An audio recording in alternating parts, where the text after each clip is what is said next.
Okay. Now we're going to make a macrame rosary. I'll review the products we have right here. This is number 7 bonded white cord. This is number 21. This is what we'll be using to make the macrame knots with. We'll get to that a little bit later. I have my crucifix here and my center. We'll be using wooden beads for these. These are approximately 9 millimeters by 6 millimeter wood beads. And here we're going to put some little seed beads. These are number 11 seed beads, and you notice that they have the AB coating on them, which gives them that little bit of rainbow. So this should come out very nicely. Okay, the first thing we want to do is we're going to attach the number 7 cord. This is going to be where we're going to string our beads on. So we're going to attach this to the center. And we're going to attach it with a barrel knot. Okay? I'm actually going to use the shorter end to make the barrel knot for right now, just for brevity's sake. Okay? So we're just going to make a three wrap barrel knot right here.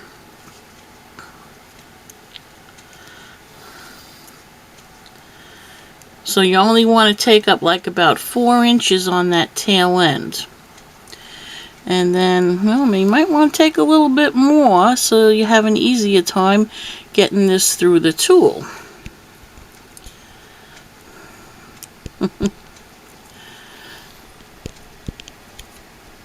Bend it if you have to. And then just give it a push. It'll get there eventually. See, here it comes right toward the end. Alright. So now you want to hang on to that. Make your general barrel knot, twirling it and pulling it as you go. And you want to leave some play so it's not taut. You want that to be, you don't want to pull this knot so that it's right up against here.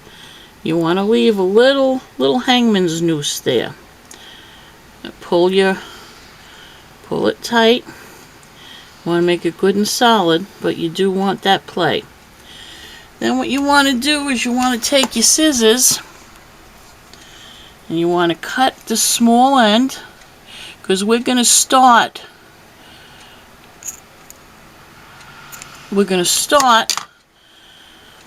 with our macrame right up against this barrel knot. To secure this, you could either use clear fingernail polish, but I think it's much better to burn the knot.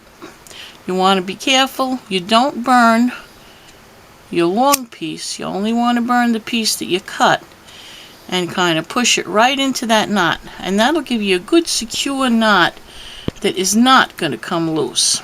No pun intended.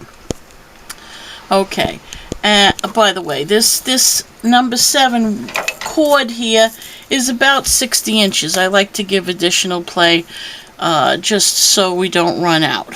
Okay, now I'm going to take about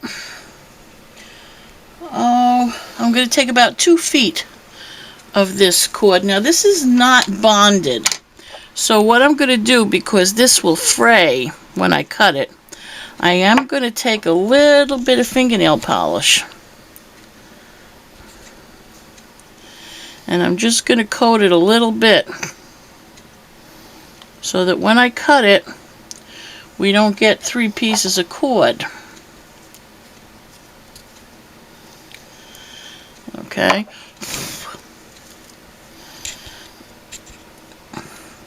I have my cameraman doing la la la up here to make my hands go where he's shooting.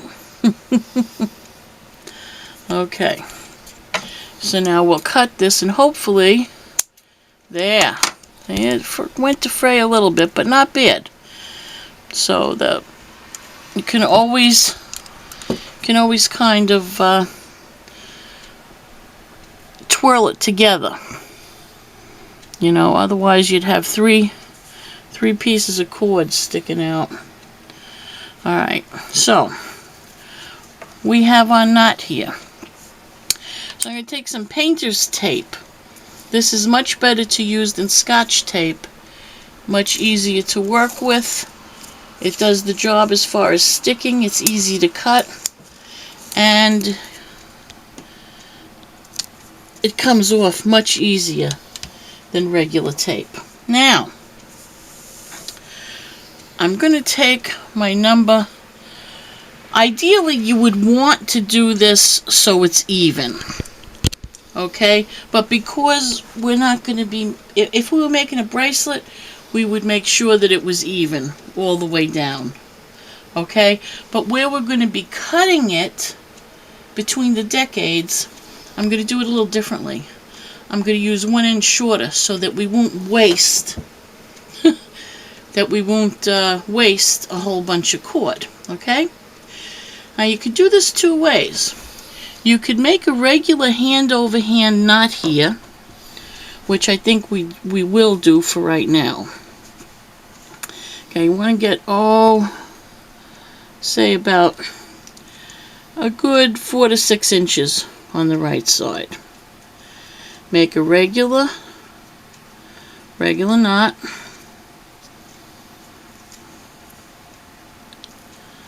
Okay. Okay, so here's our string that we're going to string the beads on. And here's our macrame knot. Okay, now don't worry, we could push this up and down. It's going to be flexible. Now the thing you want to remember with this is over, over, under, through. And you're going to have to remember which side you start on. I'm using a much thicker cord to make it easier for you to see where the rib is going to end up.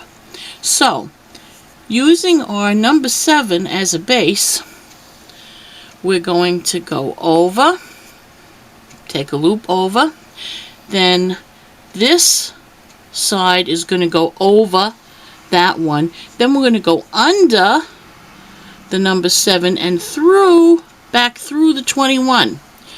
So we have this. Okay, then we're going to pull it. Okay, now you want to make sure that's tight, and you'll see that you do have a rib on this side. Okay, let's do that again. And you want to count how many you have, because you're going to have the same amount on each decade, in between each decade. Okay, so that was 1. We're going to do it again. But now we're going to start from this side. Over. Over. Now we're going to go under and through. We're going to pull it on this side. And now you're going to see whatever side you pull it through, your rib is going to be on the other side.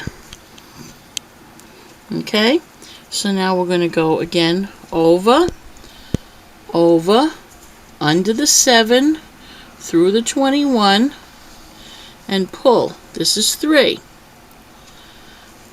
Okay, see how that's coming out? Like square knots. Okay, now we're going to do the other side. Now you notice the rib is on this side. So we want to make the rib on this side. If you don't do that, you're going to get a spiral. And you don't want a spiral, you want it to lay flat.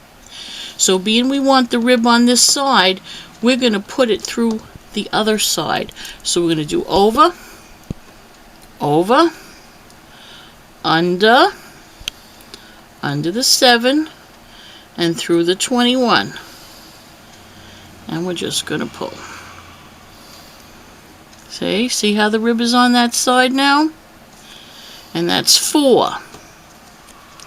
And that's going to be okay for right now, because we do have that 3 wrap barrel. So after this, what we're going to do, now you'll notice here, when I cut this, when I cut this, you're going to see what happens with the cords of unbonded cord. Whoops. Reef. Okay. And now we're gonna take our